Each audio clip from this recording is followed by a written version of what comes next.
Ahoy my hatchlings, and welcome to a new episode of Autocraft. And it's been a short bit, I had a week off, and I'm feeling pretty good. And, well, there have been some pranks and stuff happening on the server, and, well, the dragon skull is back, but someone pranked it, and it looks like the mushroom is saying, I'm the Derpy King right now, from this angle, and you know what, Mr. Mushroom? I support you. You can be the Derpy King. But there have been quite a few things that have happened on the server in the meantime. We now have this lovely little ship that Zame built. I was going to make an episode for April Fools, but that got cancelled. Rusty turned my pickle shop into a kelp shop, so I just built a pickle shop next to it. And we have been making good progress on building the Dragon King's castle. Now my section isn't there yet. I'm a little bit behind because I took that week off. But we are going to go ahead and build that today. But we are also going to go ahead and build 2 new shops on the server, which we are going to start with. And I haven't actually gotten close to this to see what happened here. Okay, he's got a mustache. He's got big eyes. I love this netter. I love this. Oh, I love the tongue. I love the tongue. That's great. Okay. But first things first, we have ourselves some materials because we are going to go ahead and make ourselves 2 shops. Well, for now we're just going to make 1 shop. I don't have the materials for the 2nd shop yet. But we're going to go ahead and build ourselves a little church right here to sell totems of undying in and work on starting to fill out this area of the shopping district. So let's just skip ahead.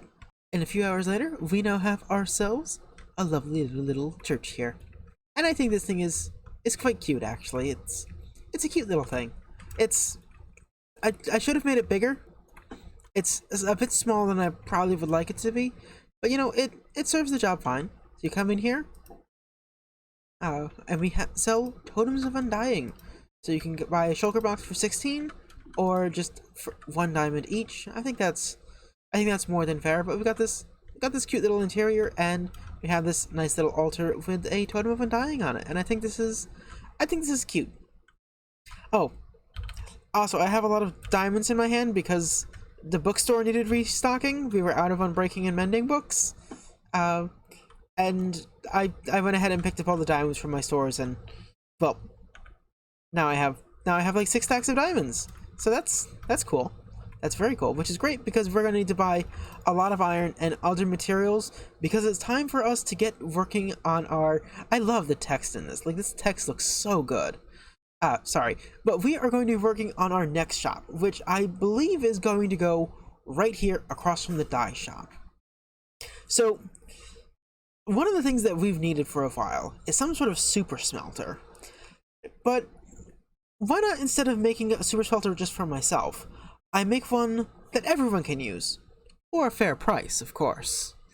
But make one that everyone can use. So I think what we should go ahead and do here is build ourselves up a nice, like, big factory with a super smelter in it. And I'm really excited about that idea. So let's just hit Hyperspeed build mode.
And end of Hyperspeed build mode, and look at this lovely little shop we have.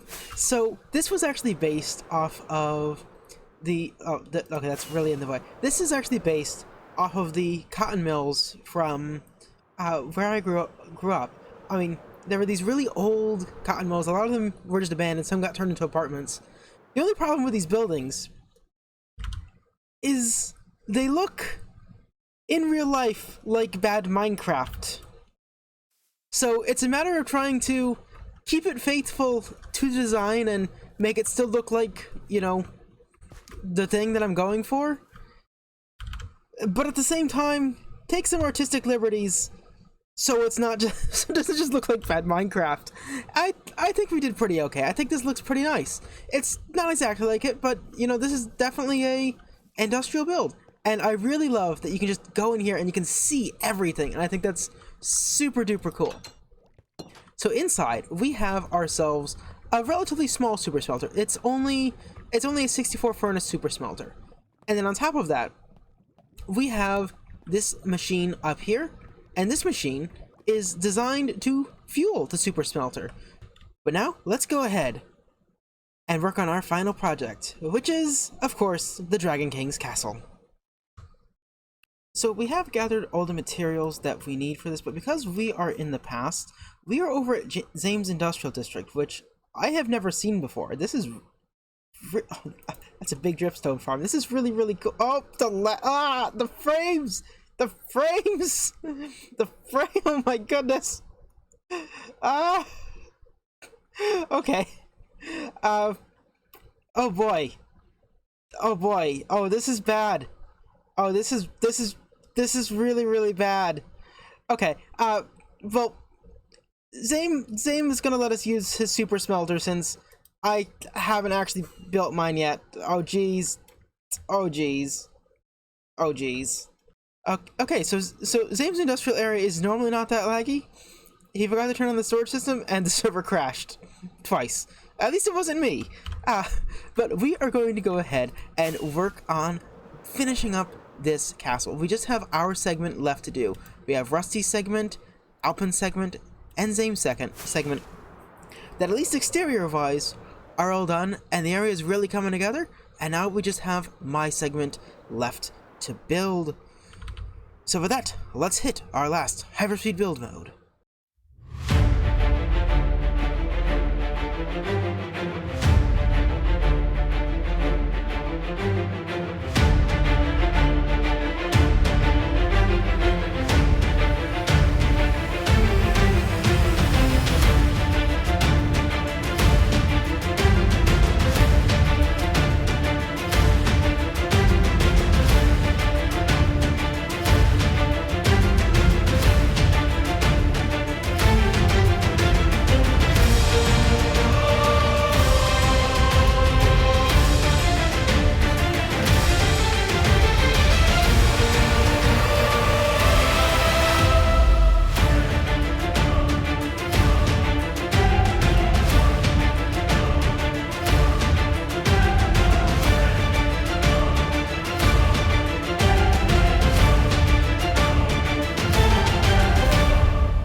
End of Hyperspeed build mode, and look, see, we now have ourselves actually the entire exterior of the castle is all done. Mine was the last section to be done, but look at this lovely... I've never built in this style before, and it was a lot of fun to get to try and build in this style. Now, unfortunately, I wasn't able to get the flowers in here. Maybe we'll do that later, or maybe we'll honestly just leave it as it is. I think it looks really cute right now. I'm really happy with how this area has turned out. I think it looks really, really nice. But we have a full interior inside of here that I really just can't wait to show you. Like, I've done a lot with the interior, and I'm really proud of it, and I want to show it off. So, my section is, I'm sure, as you can tell already, a library. And so we got all these bookcases everywhere. We've got these little tables for people to sit down at.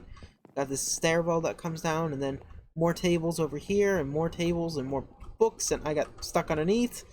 But like, I don't know. I really like this space. This feels like a really nice library to me. But the other thing that we've done is, I'm not sure if you've noticed, but we've put mobs hanging from the ceiling. So this one's my favorite here. This was the allay, and then we have a copper golem. We have a model of a dragon, and then we have a glare. The glare was kind of hard to make, because I didn't want to make it 3x3, that felt too big, but 1x1 felt too small. And then we have a Vex that looks a little funky, and then over here we have ourselves a very funky looking Vitter, and uh, and the Ender Dragon up top. So here's our funky looking Vitter. This was the first attempt of a thing I made, and the Vitter was hard to make, honestly. And then up here we have the Ender Dragon. So I really love that just little bit of detail that we added in here. And this actually uses no hidden lighting. All the lighting is completely visible. You know, it's just end rods and lanterns, and I think this area looks super duper nice, and I am so happy with how this whole thing has turned out. I thought this was going to be the end of the episode, but it's not. You see, Panda came to me and asked for help with a shop because he wants to build an egg timer. So we are going to build an egg timer. But before we do that, or as we do that, you know, we have hostage Panda here, and so we feel like we should take a panda hostage.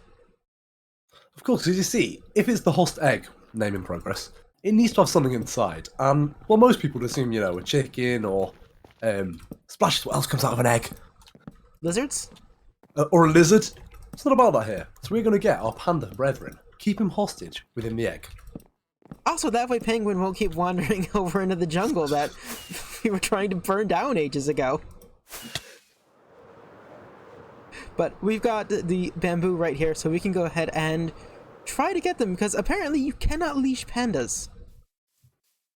I really wish there was a way that you could, like, roll them. Because, you know, they have that forward roll animation. I really wish there was a way you could, like, jump on top of them and, like, walk backwards to make it move forwards. I think that would be a fantastic way to move a panda. That would be funny. Okay. Hey, yo, what's up, homie? How you doing, Penguin?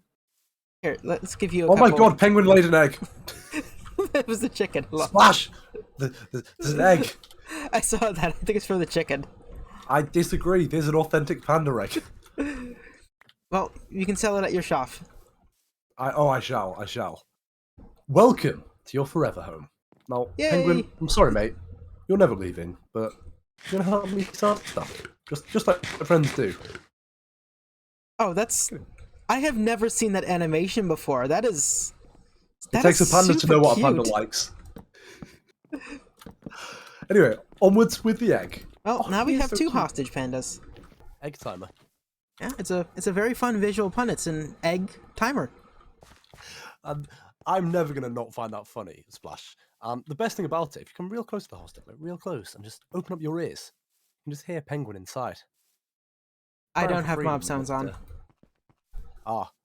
In that case, you're blind to the suffering that Penguin is facing. I mean, anyway, it was a pleasure building with you today, Splash. It was very fun. I didn't expect to do this morning. And neither did I, but I'm happy it happened. Yes. But with that, my hatchlings, we are actually done for today. Unless some other random things happens, but if it does, it'll put in the next episode. Thank you so much for watching, and I will see you on the next episode of Autocraft. Bye-bye!